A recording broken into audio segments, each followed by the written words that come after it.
Can I build wealth and still have my lattes? Yeah, sure you can. Maybe. Moving forward with the Decker team. Moving forward together with the Decker team. So we're excited to welcome you to another episode of Life's Inside Track, where we share techniques, thoughts, and tools that we all need. We all deserve, you, I, everyone, to turn our house into home and where our families thrive. Ken Decker. Yeah. And you. In this episode, what we're going to learn is that sometimes we can save a whole lot of money, grow a whole lot of wealth by simply eliminating the unnecessary. Okay. And maybe a latte is necessary.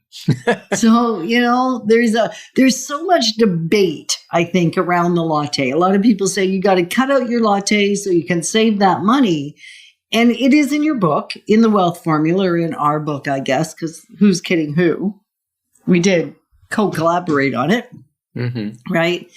That's really intended if you're beyond your means. If you're upside down, then you want to potentially find every dime that you can to eliminate those expenses. Whereas if you're in good shape financially and you're living below your means or you've increased your income, then having a latte is okay. Yeah, we don't want to be like joy suckers, if having a coffee brings you joy, if sitting in a little coffee shop with a friend talking and having a beverage brings you joy, then do it. Yeah, exactly. Yeah. Now, there are other ways to save money. Other than cutting out the latte. Yeah, exactly. And so some of those ways are one that we've done for multiple years is we went into the TD Bank, who we banked with. We also bank with other banks, but that one is our basic checking account. And if we keep more than $5,000 in there, so that never let it drop below 5,000. It does two things. A, we always have money in the account. We feel good. Right. B, we don't pay the service fee for the account, which is $29.95 or something like that. So that's basically $360 a year. And over the course of 10 years, that's $3,600. That's a lot of money now. You can buy a lot of coffees with that if you wanted to, Exactly. if you chose. If that's what you want, or you can invest it. The other thing it does is we never pay for overdraft because our account never goes negative. Right. And if it does go below the 5,000, which I think it's done like 3 times in the last 10 years, made a little oopsie on my timing on things, then we pay $29.95. Right.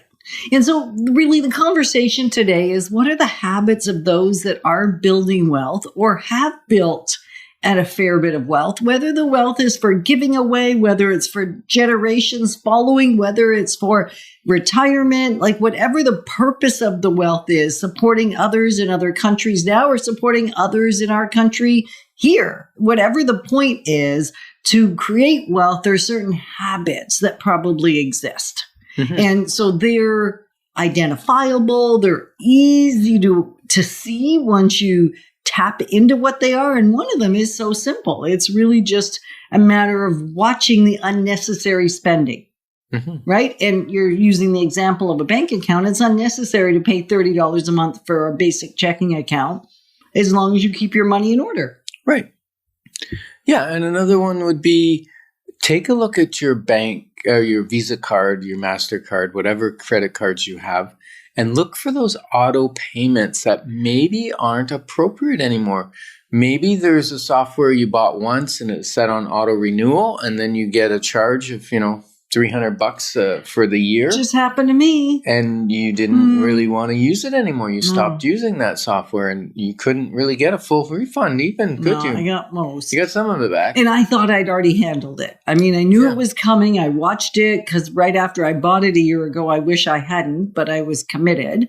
So I knew I was out a year's worth, and then it became a second year's worth. And it was like, So as soon as I saw the charge, I let them know, and they did, with a service fee, they did release me because they could see I hadn't used it in 11 and a half months. In other places, look on there. Like we just found a software for a website, Wix, monthly charge on our account. I don't know how many months it's been going on there, and we haven't used it in quite a long time, and we don't use that website anymore. So we need to get that one canceled. That one's an active one. Right. They're bearing our soul here on the radio. Well, and it's okay because none of us are past the ability. The more you track, the more you look at your bills every month, and we're pretty in tune with what's going out. And it's still easy for something to slip, or I see it and I think he's already using it or still using it, or vice versa. So simply being aware of what those auto charges are, and then making sure it's the appropriate auto charge, because we had some for our Google Drive, and is it too large? Could we actually do with a lesser plan?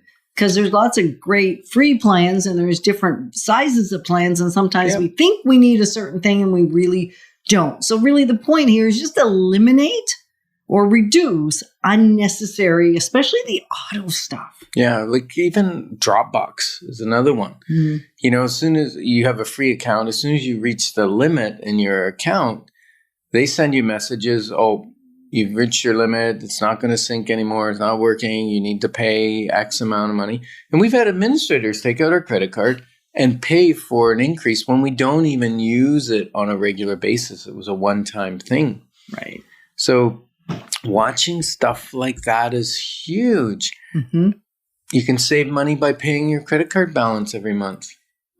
That's a lot of money that goes out in interest if you miss it. Right. And a conversation that has to be had when we're talking credit cards is study after study, analysis after analysis shows that if you use credit cards, chances are you spend more than you would if you weren't using a credit card. If you were credit using or cash, even debit.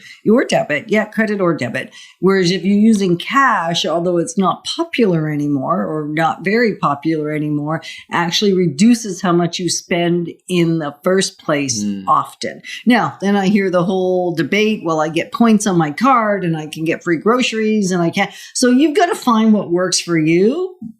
And the point here is the wealthy analyze, and those that are building wealth analyze what they're doing and make a conscious decision rather than just let it happen to them, rather than letting the cultural norms just take off with them. Because we've been in both camps, right? We were those people that just let cultural norms dictate how we were going to live rather than making conscious decision.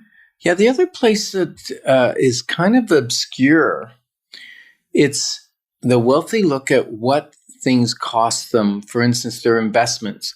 What's the management fee on an investment? Is it 3% or is it 1%? A 1% difference can make a big difference in your income over the years. Or is it tax? How's it taxed? Yeah, like how's it taxed? What's your tax implications of how you house it? Like we just had our financial planner Colin come in, and the difference in the next 20 years is millions of dollars by watching those two things, which is like unbelievable. Then two things, just repeat them. Yeah, your fees and your tax implications. Like he said, we need to top up our TFSAs. You're allowed up to $81,500 each right now in your TFSAs in total since the inception. That can make a huge tax implication. So anyways, auto waste is the opposite of auto investing. And we're grateful that we're your partners in moving forward in developing wealth, wisdom, and worth. Moving forward with the Decker team.